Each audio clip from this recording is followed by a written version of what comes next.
kan pelakunya bukan Adis Kadir. Ya, Adis Kadir kan hanya ditunjuk aja, bukan DPR, pelaku. ya. Jangan menilai orang dari sudut gosip, ya. Jangan menilai orang dari sudut prasangka. Ya kan, lihat kenyataannya. Yang dilanggar apa sih sama Adis Kadir? Iya. MK kan nggak ada. Kan kan? belum bertugas juga. Belum ya? bertugas. Apakah Anda yakin seorang Adis Kadir itu bisa menanggalkan atau menembus batas tadi ya? Menembus batas ikatan-ikatan latar belakang politiknya, jubah kepartaian, dan sepenuhnya menjadi seorang negarawan di MK? Kalau orang-orang yang menggugat dia baca buku ini, dia akan urungkan itu, gugatan itu.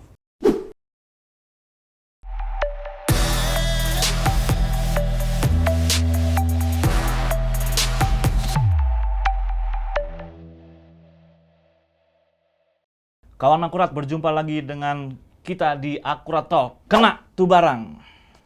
Adis Kadir menembus batas.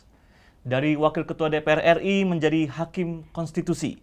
Dari politikus partai kini menjadi beraksi di panggung para negarawan. Namun polemik atas penunjukannya oleh DPR masih terus gaduh. Bahkan di hari pertama Adis bersidang, sejumlah akademisi hukum menggugat pengangkatannya lewat pengaduan etik ke Majelis Kehormatan MK.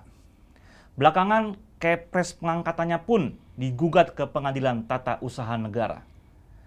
Apakah tuduhan pencalonan yang tidak transparan dan partisipatif itu bisa membatalkan pengangkatan Adis Kadir?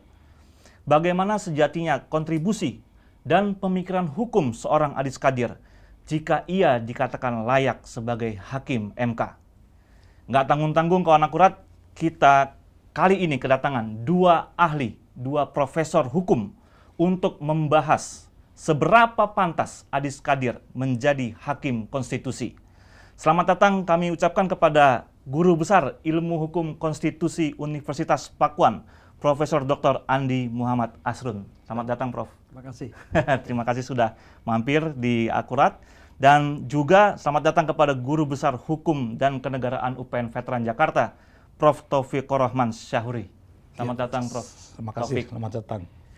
Kami sangat berbangga Ya. hari ini kedatangan dua ahli hukum, dua profesor hukum untuk membicarakan suatu masalah yang belakangan ini menjadi keributan ya di tengah publik. Ada polemik berkepanjangan, orangnya sudah diangkat, sudah disumpah jabatan, sudah resmi, sudah bersidang, masih menjadi polemik, masih mendapat gugatan dari masyarakat. Yaitu Prof. Adis Kadir ya, dia profesor hukum juga ya, Adis Kadir ini. Yang tadinya adalah Wakil Ketua DPR. Oke, saya mau ke Prof. Taufik dulu lah ya. Taufik. Dari sudut pandang Prof. Taufik sebagai ahli hukum tata negara nih, apakah ada persoalan yang mengganjal dalam penunjukan lembaga, ini kan yang menunjukkan lembaga DPR RI ya Prof, terhadap Adis Kadir sebagai hakim MK? Ya, tapi sebelum saya jawab, saya mengingatkan kembali ya, dulu juga pernah terjadi penunjukan hakim MK oleh Presiden, tapi kemudian digugat ke PT UN, ya, dan dimenangkan. Tapi untuk tingkat banding kemudian di NO ya, yaitu Patrialis Akbar ya, kalau ingat. Artinya untuk penunjukan kepada seorang hakim MK itu memang kewenangan dari tiga lembaga, Presiden, DPR, dan Mahkamah Agung. Tapi kewenangan itu ranah tata negara. Ya. Nah, dalam melaksanakan kewenangan itu harus mengikuti hukum administrasi, prosedur. Ya. Nah, kalau hukum administrasi itu disimpangi, ya, atau orang menganggap cacat, memang secara hukum boleh dilakukan koreksi. Ya, perlawanan, ya, karena hukum administrasi perlawannya ke PT UN. Nah, ini siapapun boleh ya, di negara hukum itu kan, hukum ini kan sebenarnya identik dengan kebenaran dan keadilan. Tapi kan dalam praktek bisa aja dia ada penyimpangan. Nah, itu boleh diluruskan. Kalau itu penyimpangannya administrasi melalui PT UN. Kalau penyimpangannya itu substansi peraturan perundang-undangan melalui Mahkamah Agung atau ke Mahkamah Konstitusi. Nah, jadi kalau tadi bertanya ada yang menggugat ya boleh-boleh saja itu ya, karena itu negara hukum. Nah, tapi kalau khusus ditanyakan mengenai kasus Profesor Adis Kadir ya, Sebetulnya sih itu sudah selesai ya, karena disampaikan oleh pleno DPR ya, sehingga terpilihlah Profesor Adis Kadir. Nah, cuma kan persoalannya itu sebelumnya ada calon yang sudah ditetapkan oleh pleno DPR juga. Nah, ini yang menjadi persoalan. Tiba-tiba berubah plenonya, membatalkan pleno yang sebelumnya. Yaitu sebetulnya dalam hal administrasi atau dalam hukum ketatanegaraan itu biasalah batal membatal gitu kan. Cuma persoalannya ini hal yang baru gitu. Sehingga mempersoalkan mengenai prosedurnya. Nah, kalau prosedur kita kembali kepada Undang-Undang KY. Ada 4 syarat kalau nggak salah itu ya. Dalam proses seleksi calon hakim konstitusi. Yang pertama transparan, objektif, akuntabel, dan terbuka. Dulu terbuka itu partisipatif. Sehingga publik harus dilibatkan. Nah, sekarang nampaknya mungkin untuk mengurangi partisipasi publik diganti dengan istilah terbuka. Nah, dari 4 syarat kriteria itu di dalam Undang-Undang MK di penjelasannya cukup jelas. Jadi bagaimana yang dimaksud dengan akuntabel? Bagaimana yang dimaksud dengan transparan? Bagaimana yang dimaksud dengan objektif? Dan bagaimana yang dimaksud dengan terbuka? Apakah yang sudah diputuskan oleh pleno DPR itu terbuka, objektif, transparan, atau akuntabel? Nah, ini yang monggo diperdebatkan. Ya. Tapi kalau Anda minta bagaimana pendapat Pak Taufik, ya saya juga akan membuat interpretasi menurut saya, tapi ya selama ini prakteknya itu seperti sebelumnya kalau kita melihat dari syarat itu. Karena itu kan Undang-Undang MK kan dulu 4 syarat itu masih ada, cuma yang beda partisipatif aja. Dulu ada panitia di DPR, membentuk panitia seleksi. Jadi bukan oleh anggota DPR, ada panitia. Dan saya termasuk salah satu peserta. Waktu itu pernah jadi calon hakim MK. Saya iya malah nomor 3 saya itu. Tapi tidak terpilih ya. Nah, jadi ada panitianya. Nah, tapi belakangan sejak siapa mungkin Pak Mahfud atau siapa ya, itu sudah nggak ada lagi panitia itu. Anggota DPR langsung. Anggota DPR langsung. Sebetulnya itu pengertiannya diusulkan oleh, bukan diusulkan dari. Jadi DPR mengusulkan calon hakim agung, bukan DPR mengusulkan dari DPR gitu loh. Kayak selama ini yang diperhatikan oleh Mahkamah Agung. Jadi Mahkamah Agung bisa aja mengusulkan yang bukan hakim tinggi, diusulkan oleh Mahkamah Agung. Nah, itu persoalannya seperti itu. Jadi karena pernah peristiwa seperti itu, maka dulu kejadiannya pas Patrialis, Presiden SBY kan langsung mengangkat aja Patrialis menjadi hakim MK. Itu digugatlah sama masyarakat, pemerhati, ya. Akhirnya ditemukanlah tidak prosedural. Dibatalkan sama Petun itu. Nah, cuma karena yang mengajukan permohonan tidak memenuhi legal standing, maka kemudian di NO, kalau nggak salah gitu ya. Nah, ini terulang. Tapi bagaimanapun juga di dalam asas hukum administrasi negara itu, pejabat melakukan tindakan atau perbuatan hukum, apapun hasilnya tetap sah, legal, sepanjang belum dibatalkan oleh pengadilan. Nah, jadi dalam kasus ini ya Adis Kadir sah. Cuma kritik saya terhadap yang mengajukan ke MK ini salah alamat. Kan pelakunya bukan Adis Kadir. Ya, Adis Kadir kan hanya ditunjuk aja, bukan pelaku. Terus pelanggaran kode etiknya mana dia? Nggak ada. Karena dia belum bekerja sebagai belum bekerja. Untuk nanti untuk soal gugatan nanti dulu ya Prof. Taufik. Nanti kita tahan dulu. Saya mau ke Prof. Andi dulu. Ini yang tadi sempat disinggung oleh Prof. Taufik, ada calon sebelumnya yang sudah ditetapkan. Inocensius Samsul sudah melewati uji kelayakan dan kepatutan. Ditetapkan pula dalam sidang paripurna Agustus 2025. Menurut kacamata Prof. Andi sebagai pakar hukum itu wajar nggak ada pergantian seperti ini?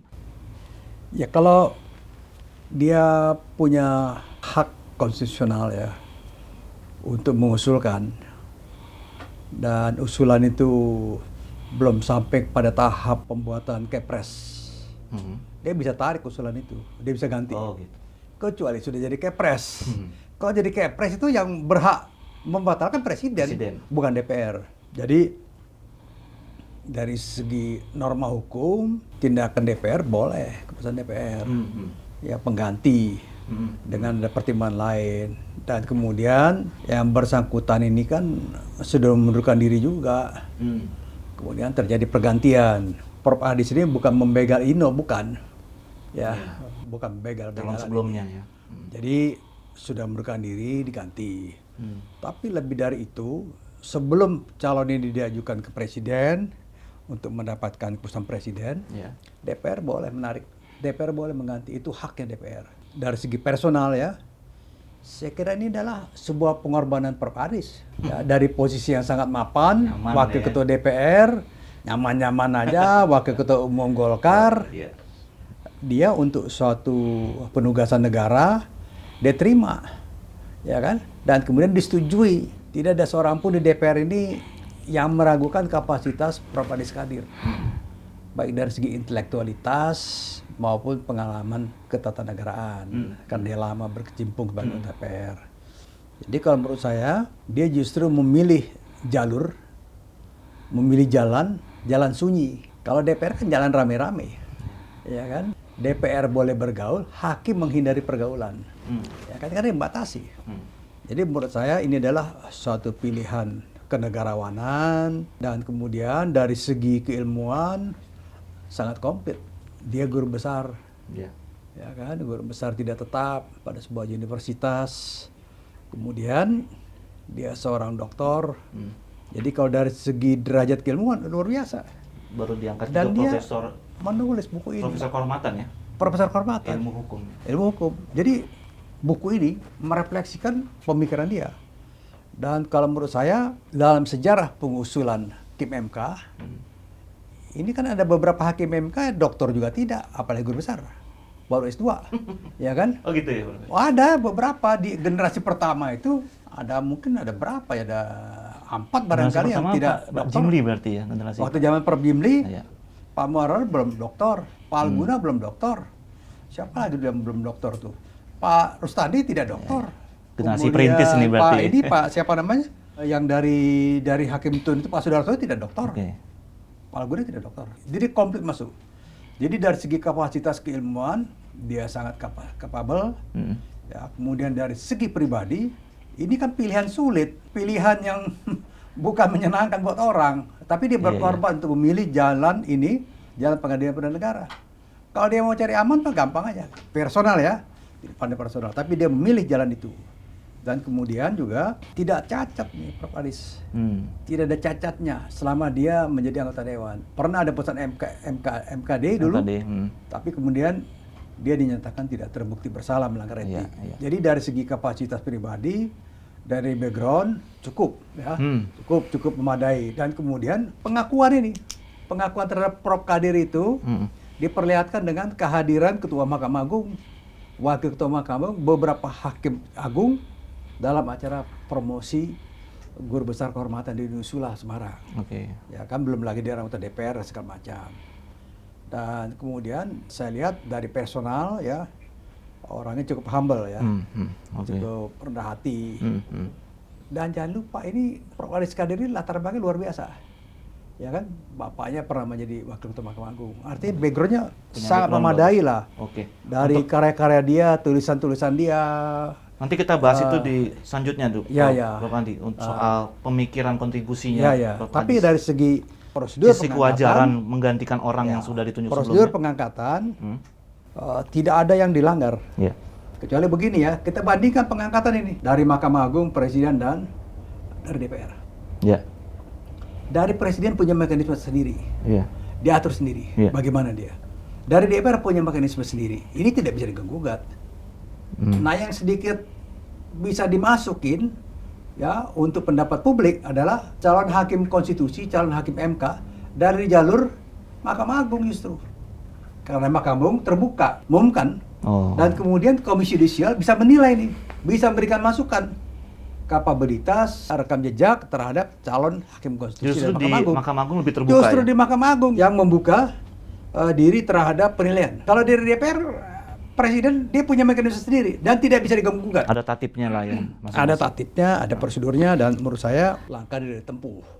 Jadi, tapi kalau misalnya sekedar saya ingin gugat, boleh-boleh saja. Ya, ini kan ada undang-undang MK nih, Prof, ya, yang pasal 19 pencalonan hakim konstitusi dilaksanakan transparan partisipatif. Pasal 20-nya pemilihan hakim konstitusi sebagaimana dimaksud ayat 1 itu dilaksanakan objektif akuntabel. Ini proses ini sudahkah menurut Sudah Prof. Andi? dilalui, misalnya prosedur pemilihan ya, rapat paripurna ataupun rapat di Komisi 3 itu kan disiarkan melalui TV parlemen. Artinya publik bisa melihat. Walaupun teman-teman wartawan sih terkaget-kaget juga loh itu. Saya hubungi teman-teman reporter, kaget Ada- juga gitu. Ada praksi balkon. Ah, Balkon itu selalu terbuka. iya. Rapat-rapat DPR boleh. Ya kan? Kalau misalnya wartawan ada yang tidak melihat, ini kan juga kadang-kadang wartawan banyak kegiatan. Di DPR itu, pengalaman saya sebagai wartawan 15 tahun ya. 15 tahun di Prof. DPR. Andi tempat ya. sempat wartawan juga nih, Sempat 15 wartawan tahun lama juga. di DPR. Saya lihat wartawan itu berseliweran. Dia pilih daerah mana yang kira-kira menarik buat dia. Ya kan? Kebetulan barangkali luput dari dia. Ya kan? Tapi kemudian ada pemberitaan kan? Ada pemberitaan. itu juga. live sih. Ada live juga segala macam. Jadi memenuhi syarat-syarat normatif terpenuhi. Ya kan? Cuman kan kemudian jangan sampai suatu peristiwa hukum ya dilihat dari kacamata non hukum, dari kacamata emosional misalnya. Wah, saya nggak suka. Kalau misalnya titik berangkatnya saya nggak suka, nggak bisa diperdebatkan. Oke. Saya nggak suka. Ini tuduhannya macam-macam gini, ya nggak bisa. Prosedurnya sudah dilalui, kemudian administrasi sudah dilalui.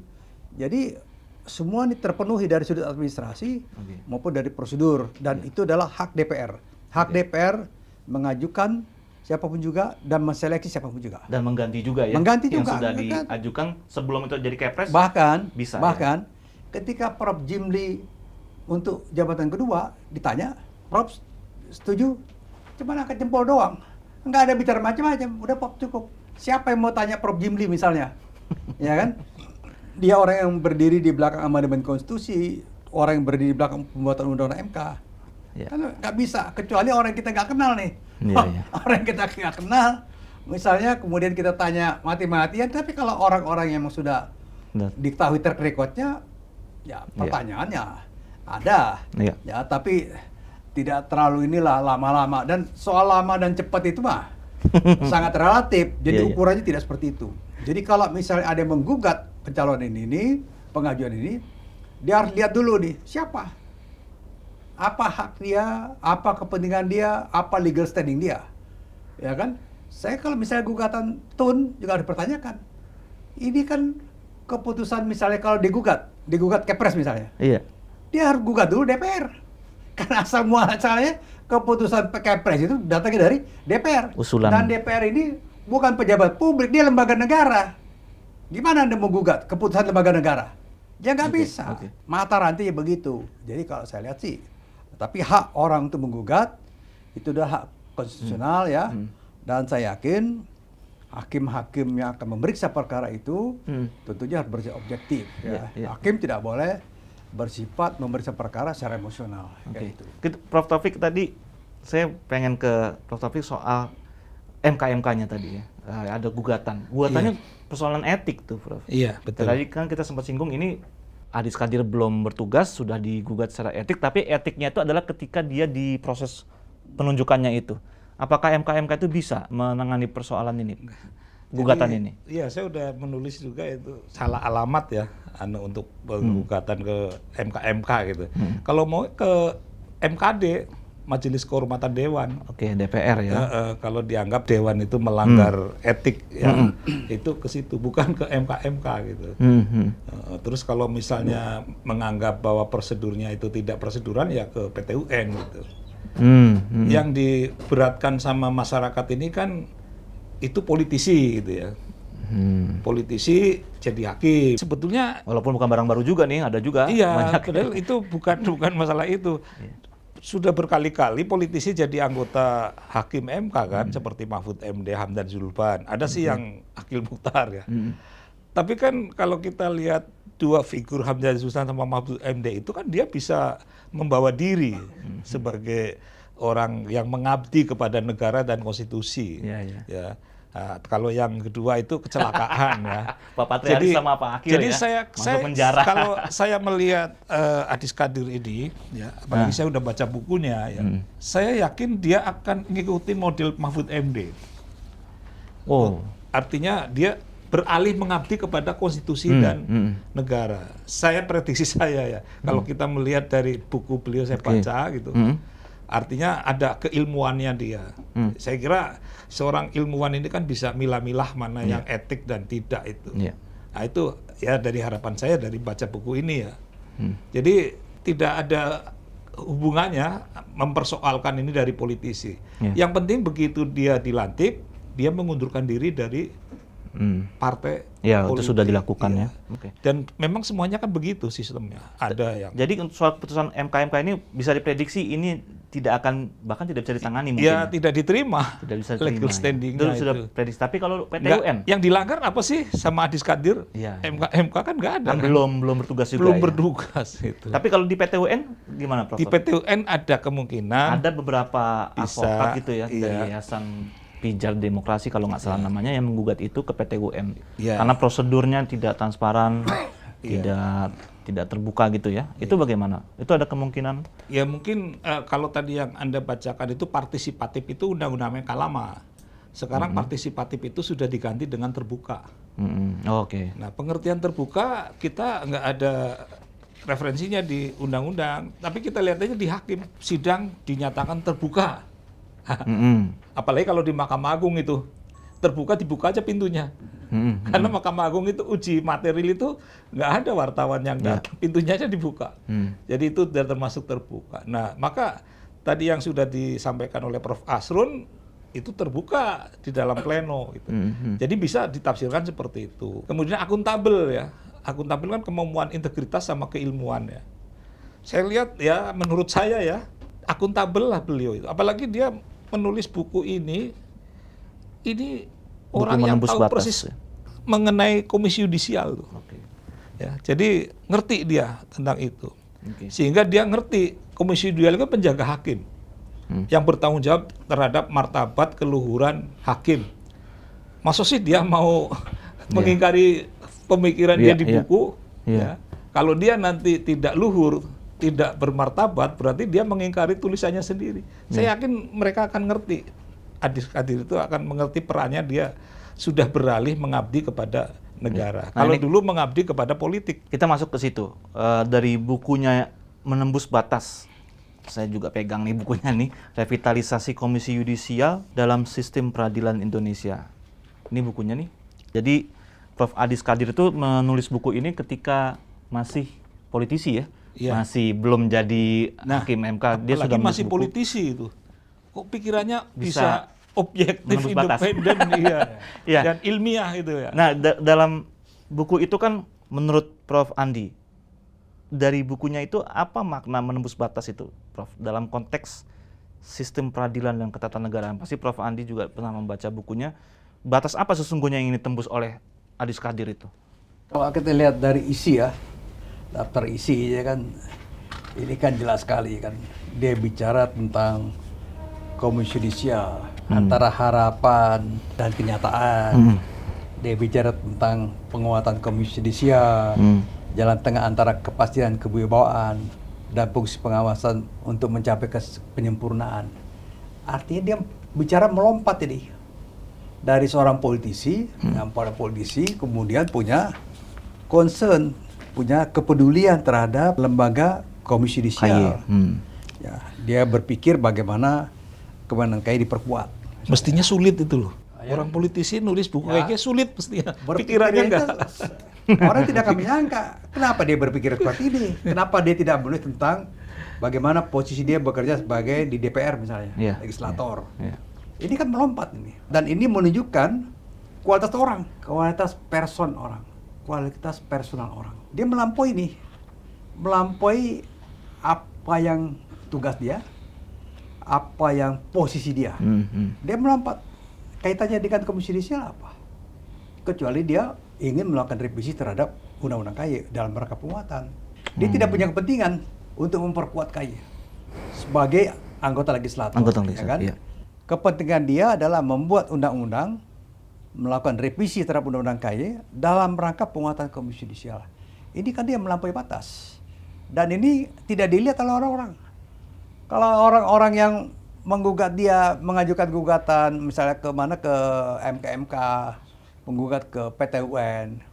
Kalau dia baca buku ini, dia akan urungkan itu, gugatan itu. Ya kan, artinya kan dia menilai orang nih. Jangan menilai orang dari sudut gosip. Ya, jangan menilai orang dari sudut prasangka. Ya kan, lihat kenyataannya, gitu loh. Lihat latar belakang orang ini, gimana ininya. Kalau misalnya berdasarkan prasangka, semua orang tidak akan benar. Ya kan, jadi kalau saya lihat sih, saya sarankan baca buku ini, baru lihat orang itu sosoknya gimana. Kalau kemarin yang disebut proses seleksi segala macam, tentu sudah selesai tahapannya. Dan kemudian Profesor Mahfud, ya Profesor Jimli Asidiki, ini dua guru besar ini pernah menjadi Ketua Mahkamah Konstitusi, ya kan? Dan mengatakan prosedurnya benar, nggak ada masalah. Ya, prosedur administrasi benar, sudah benar ini kan, gitu loh. Kalau ingin berita ulang, bicara ke depan. Jadi kalau mantan Ketua MK bicara dan dibilang ini tidak ada yang salah, kemudian bagaimana orang awam mau menilai, ya kan? Kalau misalnya menilai suatu peristiwa hukum dari kacamata hasrat politik, selera politik nggak bisa. Ya kan? Jadi saya lihat jangan mengukur satu peristiwa hukum dari selera politik. Tidak akan ketemu. Jadi kalau misalnya bicara pokoknya begini ya selesai urusannya dan bukan tidak akan ketemu. Tapi kalau seandainya itu dilakukan, gugatan-gugatan itu, pengaduan dilakukan dalam rangka atau sebagai suatu mau politik, ya kita lihat sebagai suatu upaya politik, bukan suatu perjuangan hukum, ya. Itu. Kita kembali ke pemikirannya soal revitalisasi Komisi Yudisial itu kan sempat disinggung juga oleh Prof. Adis Kadir ketika pengangkatan sebagai Prof ya, penobatan sebagai Prof di Semarang kalau nggak salah. Semarang ya, Unisula. Nah, tampaknya beliau tuh memberikan perhatian khusus pada soal pengawasan hakim dan peradilan. Iya, karena pandangan Anda sebagai sesama ini. Saya lihat ya, saat ini kan pengawasan hakim itu harus ditinjau ulang ketika terjadi peristiwa OTT penangkapan ketua dan wakil ketua Pengadilan Negeri Depok oleh KPK. Itu kan artinya yang salah. Kenapa harus diawasi? Karena banyak bolong-bolong, banyak celah-celah yang bisa diolah ya oleh oknum hakim, oknum pejabat peradilan menjadi kesempatan suap, kesempatan terima uang, kesempatan memeras misalnya. Contoh misalnya eksekusi lahan.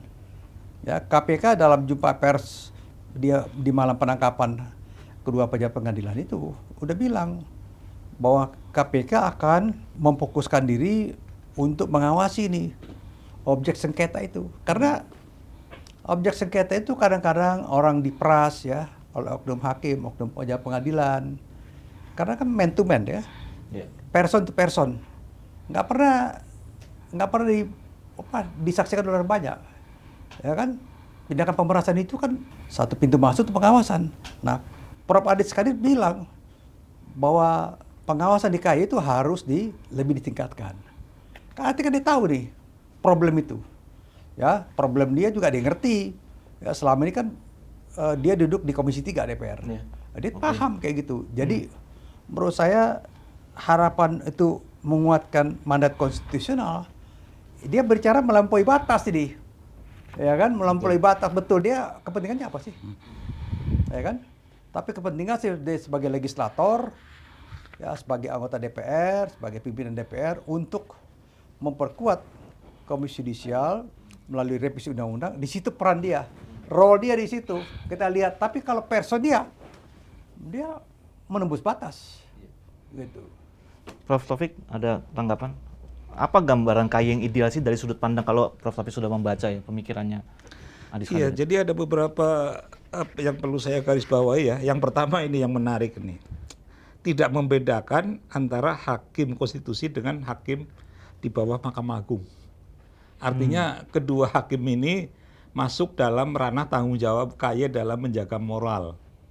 Oke, ya. Dua-duanya bisa diawasi oleh KAY. Iya, sekarang beliau sudah jadi hakim MK. Apakah nanti akan berubah pikirannya itu? Iya. Jadi ini artinya ini diuji nih konsistensinya nih. Beliau masih di DPR sudah punya pikiran seperti ini. Seandainya nanti ada perubahan undang-undang KAY, pasti beliau akan perjuangkan ini kan. Ya. Tapi sekarang dia sudah di Kemenkumham. Jadi kita tunggu. Mudah-mudahan konsisten ya. Kemudian ada lagi nih mengenai masalah batasan KY. Dia menulis KY yang terkait teknis yudisial, KY tidak tanggung jawab. Tetapi di sini pertanyaan saya, kalau teknis yudisial itu kan putusan ya. Putusan itu kan bisa salah. Kalau putusan salah itu kan kewenangan Mahkamah Agung. Tapi kalau putusan itu manipulatif, ini etika masuk. Nah, jadi ini perlu dijelaskan bahwa kalau putusan itu salah secara hukum, itu urusan Mahkamah Agung. Tapi kalau putusan itu salah karena ada manipulatif, ini urusan etik. Ya. Oleh karena itu tidak boleh mutlak, KY tidak boleh melihat pertimbangan hukum dari hakim.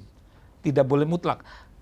Selama kepertimbangan hukum itu berdasarkan hukum dan kemudian ada kesalahan, itu nggak masalah. Itu urusannya kewenangan hakim yang lebih tinggi itu. Tapi kalau pertimbangan hukum itu salah karena persoalan etik, manipulasi, ya misalnya katakanlah si A melakukan ini di dalam persidangan, kemudian di dalam pertimbangan hukumnya tidak melakukan apa-apa. Ini kan manipulatif. Ya. Nah ini bukan teknis yudisial ini kebohongan. Ya. Nah ini terjadi terakhir peristiwa pada waktu penyidangan Ronald Tanur ya. Oh Surabaya. Ya. Ini banyak sekali manipulatif hakimnya. Maka KY waktu itu memutuskan berdasarkan pintu masuk dari pertimbangan hakim, menyatakan hakim itu melanggar etik dan direkomendasikan dipecat. Itu putusan KY pertama kali ya dalam sejarah yang menghukum etik berdasarkan pertimbangan hakim. Tapi tetap aja komentar Mahkamah Agung, ya ini kan bisa dikoreksi di pengadilan. Ya nggak bisa dong, itu karena manipulatif, kecuali kalau salah tafsir, salah hukum, itu nggak apa-apa. Kalau ini kan antara fakta di persidangan dengan pertimbangan itu beda. Nah, ini Adis Kadir di sini memilah itu. Jadi kalau yang teknis yudisial itu memang bukan tanggung jawab KY dan saya setuju itu ya. Tapi kalau yang pertimbangan manipulatif ini tetap KY masuk. Ya mudah-mudahan Prof. Absur setuju dengan saya itu. Sehingga tidak manipulatif. Banyak sih ahli mengatakan ABC, dia di pertimbangannya beda. Supaya memperkuat argumentasi putusannya. Prakteknya memang selama ini gimana? Jadi kadang-kadang misalnya kita periksa nih ya pengaduan masyarakat, ada bukti yang dimanipulasi hakim, itu kita hukum tuh. Padahal itu teknis yudisial ya, kita hukum. Bagus itu. Karena dia memanipulasi, bukti ada, dihilangkan. Jadi kalau dalam bagian putusan ada namanya duduk perkara, dihilangkan. Atau orang tidak menjadi saksi, dia bilang bersaksi. Itu manipulasi, kita hukum. Setuju, Prof. Itu hukuman berat itu. Apalagi ada lagi misalnya satu contoh lagi. Kok pra-peradilan kemudian yang harus menyatakan orang tidak bersalah dan bersalah ya penetapan tersangkanya, dia bisa bilang bahwa perkara tidak bisa diadili pengadilan karena perkara perdata. Itu manipulasi. Pasti kita hukum. Gitu. Jadi sudah mulai nih, kita nggak main-main. Dan kemudian kelihatannya ke depan kita satu suara dengan Mahkamah Agung nih. Satu suara dengan Mahkamah Agung, nggak ada macam-macam. Ya kan? Itu manipulasi. Buktinya ada, dia buang. Orang tidak menjadi saksi. Ya, dia tulis. Kemudian ada keterangan ahli misalnya, ahli hukum, dia tulis ahli politik. Itu bukan salah ketik itu. Ya, itu kurang ajar namanya. Manipulasi. Jadi itu etik itu. Itu etik. Nggak ada cerita lain. Ya kan? Dan KY bisa dan kemudian yang bagus menindak ini, itu ya, Prof ya. Dari harus komposisi hakim, komposisi komisioner ini, dua dari hakim, jalur hakim, duanya setuju untuk menghukum hal semacam ini. Jadi kita satu suara dan konsensus ini kemudian seperti ini didukung oleh Mahkamah Agung. Dalam beberapa pertemuan, kita bilang kita begini, Mahkamah Agung bilang, oke silakan. Itu loh. Itu Mas. Jadi perkembangannya itu betul. Jadi buku ini relevan dengan situasi ya KY saat ini dan keinginan KY untuk memperkuat hak konstitusionalnya untuk melakukan terhadap hakim. Ya kan? Dan kemudian menjaga keluhuran, martabat, harkat hakim. Jadi ini bukan relevan. Jadi kalau ada orang mengatakan dia politisi, lah ya banyak politisi. Prof. Jimli politisi dari Golkar dulu. Tapi ketika orang duduk menjadi hakim MK, dia statusnya negarawan. Latar belakang dia berbeda. Oke. Bahkan yang dari tentara itu, Lejen Rustandi, dia negarawan, nggak lagi dia pakai baju tentaranya. Nah, makanya ini saya mau tanyakan ke Prof. Andi Aslun. Tantangan etis dan konstitusional dalam perubahan arena. Ini arena gelanggangnya beda banget nih, Prof. Iya. Ini gelanggang politik, ini gelanggang negarawan tadi. Ya, Prof. tentunya begini ya. Tugas konstitusional seorang hakim MK itu bukan hanya dia membatalkan undang-undang, tidak hanya membatalkan norma dari undang-undang, tapi menjaga undang-undang, menjaga norma itu tugas konstitusional. Dan kalau kita lihat statistik, berapa persen sih norma dari undang-undang yang dinyatakan tidak berlaku? Tapi ada satu norma undang-undang dinyatakan hanya berlaku kalau ada kondisi tertentu terpenuhi. Namanya kondisional misalnya. Ya karena itu kan syarat bersyarat. Itu jalan keluarnya. Nah, ini ujiannya. Kalau saya melihat ya latar belakang Prof. Adis ya, lama di DPR, dia ngerti di undang-undang. Ya kan? Dia ngerti undang-undang dan kemudian undang-undang tidak selamanya harus dirubah atau dinyatakan tidak berlaku sebagian atau seluruhnya. Kepentingannya apa? Kalau kepentingan orang per orang yang dirugikan berlaku satu norma, dia hanya bisa memberikan tafsir agar keadilan bisa diperoleh orang yang bersangkutan. Dan kemudian ketidakadilan terhadap berlaku satu norma bisa segera dihentikan untuk orang yang bersangkutan. Jadi kan cara tafsirnya begitu. MK tidak boleh keluar dari itu. Satu lagi, nanti sih harapan kita ketika saat ini kan hakim MK atau hakim apapun juga tidak boleh bicara perkara. Tidak boleh bicara perkara dia di luar sidang pengadilan. Dia hanya bisa bicara perkara sidang. Tidak boleh memberikan komentar, memberikan penilaian terhadap kinerja lembaga lain. Misalnya kinerja pembuat undang-undang DPR, tidak boleh. Dia nilai bahwa ini salah, selama ini salah nggak boleh. Dia tidak boleh itu pelanggaran etik tuh. Nah, jadi saya lihat kembali ke Prof. Adis, dia belum mulai sesuatu sudah dianggap melanggar etik. Etik yang mana? Jadi ini cara berpikir yang keliru. Dan buat saya ya harus belajar kembali ya undang-undang MK, kemudian pekerjaan MK selama ini. Saya ini mantan aktivis juga dulu, ya kan, membuat ICW bersama Teten, jadi kan pernah juga di LBH. Jadi aktivis ini harus banyak buku, jangan banyak emosi, banyak baca buku. Jadi jangan banyak emosi, baca buku yang banyak, baru bertindak. Jadi kalau misalnya emosi ya itu nanti nggak sehat nanti ya. Ya, jadi jangan asal gugat. Ya, jangan asal gugat. Jangan menggugat mencari sensasi. Ya, dalam pelampiasan emosi. Ya kan? Tapi hak warga negara itu gugat. Dan saya tidak akan memberikan komentar terhadap jalannya gugatan di PT UN karena saya akan mengawasi jalannya sidang itu. Oke, Prof. Taufik, apa yang bisa kita harapkan dari seorang Adis Kadir ini mulai kita... Ini kembali ke tadi ya pemikiran beliau itu, Prof. Adis Kadir ini mengenai masalah sanksi ya. Prof. Adis Kadir ini prihatin juga ini, sanksi KY hanya berupa rekomendasi. Artinya banyak sanksi-sanksi yang diberikan KY itu didiamkan sama Mahkamah Agung. Ya, jadi ini berarti beliau udah memprihatinkan. Lalu bagaimana caranya? Ya mestinya nanti dilanjutkan, mungkin Prof. Aslun bisa memperjuangkan yang di KY ya. Sebetulnya ini sudah undang-undang sudah bagus memilah tugas. KY itu menjaga marwah hakim ya. Dan juga bisa menegakkan kode etik, artinya kalau kode etik dilanggar KY bisa memberi sanksi. Tapi kalau Mahkamah Agung itu tidak bisa memberi sanksi mestinya. Jadi memberi sanksi itu cukup di KY. Mahkamah Agung boleh mengawasi dalam rangka disiplin. Ya. Tapi pelanggaran etik itu KY dan disidang di KY. Sehingga tidak kejar-kejaran, cepet-cepetan memberi sanksi. Dengan nah, MA, ini kan satu peristiwa, ada dua pengadilan.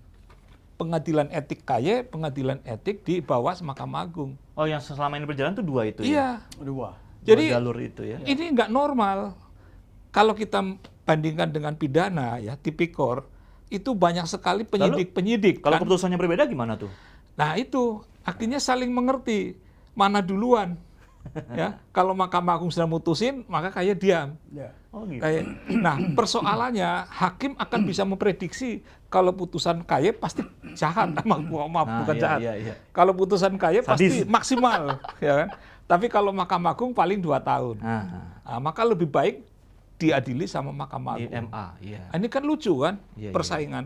Kalau dalam pidana kan biarpun penyidik banyak, penuntut banyak, tapi pengadilan tipikor kan satu. Ya, Nah ini harusnya nanti KY itu betul. mengadili etik satu, sedangkan Mahkamah Agung itu Teknis yudisial. ia mempersiapkan teknis judisial dan juga bisa sebagai pengawas etik. Oh, Jadi oke. tetap dilaporkan ke KY. KY nanti yang menyidangkan. Oh, dia pengawasnya ya? Iya, pendisiplinan pengawas. itu ya? Jadi jangan memberi sanksi. Oke. Jadi memberi sanksi Sidangnya itu ada di KY? harus satu lembaga yaitu Komisi Yudisial. Oke. Itu mestinya begitu ya. Jadi Adis Kadir ini pemikirannya kayaknya dia gelisah dengan adanya model sanksi yang selama ini berkembang gitu. Ya. Mungkin Prof. Andi dulu baru nanti Prof. Taufik. Pertanyaan terakhir nih. Apakah Anda yakin seorang Adis Kadir itu bisa mampu menanggalkan atau menembus batas tadi ya? Menembus batas ikatan-ikatan latar belakang politiknya jubah kepartaian dan sepenuhnya menjadi seorang negarawan di MK? Saya melihat keputusan dia, ya, meninggalkan gelanggang politik di DPR, Yang nyaman Sulaiman meninggalkan posisi sebagai wakil ketua DPR. Nah. Itu sudah pasti 5 tahun ke depan. Kemudian dia beralih ke MK, Ya. ya, menjadi maju sebagai calon hakim MK. Ini kan suatu keputusan yang luar biasa ya. Orang meninggalkan zona nyaman, ya kan? Buat apa susah-susah? Di zona nyaman tuh paling enak. Tapi dia sekarang bertarung nih.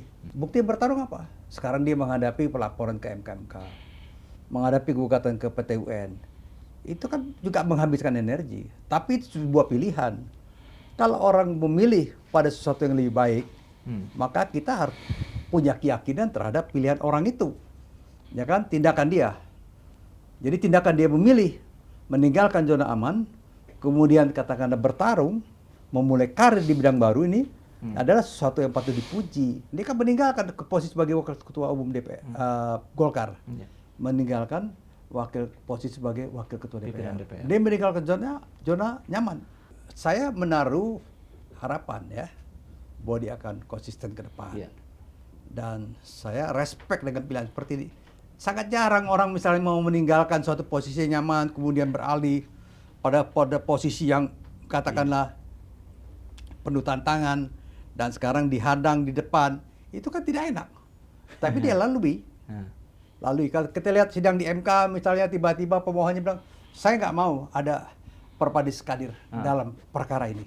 Loh, Anda kalau nggak mau, Anda mundurkan diri, mencabut dari perkara di MK. Kalau Anda nggak mau, kalau Anda nggak percaya, ya kan? Kalau Anda percaya, lanjut. Jadi ini kan sebuah katakanlah prasangka ya, dan prasangka itu nggak bagus. Jadi saya pribadi melihat pilihan dia meninggalkan zona nyaman itu luar biasa.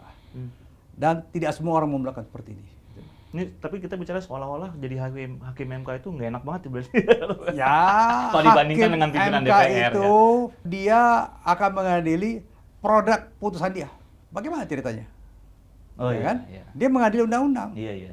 Tentunya kan dia hanya bisa mengadili undang-undang apabila dia melepaskan masa lampau dia. Iya, iya. Dia duduk sebagai negarawan. Kalau dalam konteksnya Adis Kadir tuh nggak Dan nyaman kemudian sebetulnya. begini, ya itu posisi yang tidak enak kayak gitu-gitu ya. Dan kemudian saya lihat di sini kita harus memberikan apresiasi, ya kan, apresiasi pada dia. Dia baru mau kok, baru memulai. Kemudian kita katakan dia tidak bisa. Anda bicara itu dalam konteksnya apa Anda nih? Iya. Ya, kapasitas Anda bicara itu sebagai apa? Iya. Ya kan, pengalaman Anda apa? Ya kan, kalau ada yang menggugat, ada yang bertanya, walaupun posisi kritik itu disampaikan oleh guru besar, saya mau bertanya, kapasitas Anda sebagai guru besar apa? Kapasitas moral Anda. Kapasitas moral Anda sebagai guru besar untuk menjaga misal peradilan MK yang benar, Anda maju sebagai ahli. Mengajukan diri sebagai ahli, namanya ad informandum. Itu kapasitas moral, pilihan moralnya begitu, bukan berteriak-teriak dari kampus, maju ke dalam, Bang. Ya, memberikan keterangan sesuai dengan keahlian dia. Itu baru pas itu. Dan saya akan memilih seperti itu gitu. Oke. Prof. Taufik? Ya, jadi sebetulnya Prof. Adis Kadir itu nggak usah berbuat apa-apa dengan gugatan itu. Karena yang digugat itu keputusan presiden. Jadi biar presiden yang sibuk itu untuk membela diri. Dan mengenai zona aman ini, saya teringat dengan teman saya gitu. Dia anggota DPR, kemudian daftar Hakim Agung. Saya katakan, kenapa enak di DPR? Nggak nyaman. Saya sebagai seorang intelektual, otak saya jadi terganggu. Tadinya saya bebas, tiba-tiba di SMS suruh ngikutin fraksi. Saya kalau di Mahkamah Agung lebih nyaman. Kenapa? Otak saya digunakan. Gitu. Jadi saya kira Prof. Kadir ini justru lebih nyaman di MK gitu. Karena otak dia nanti yang akan digunakan. Dia akan independen gitu. Ya. Kalau di partai kan SMS berjalan. Ya. Ngikutin arah partai, ketua partai. Ya. Politik itu kan hanya milik 8 ketua partai kan.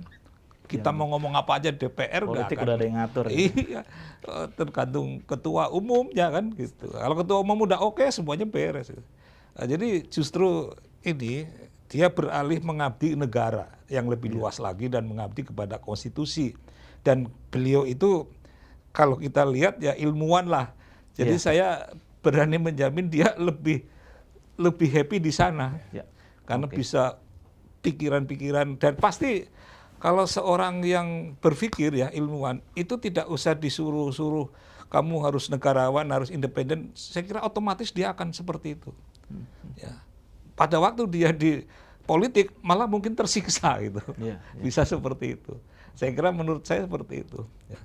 Jadi pengen tanya langsung ke Prof. Adis Kadir nih, lebih happy mana? Di MK apa di DPR? Coba tanya, pasti. Oke.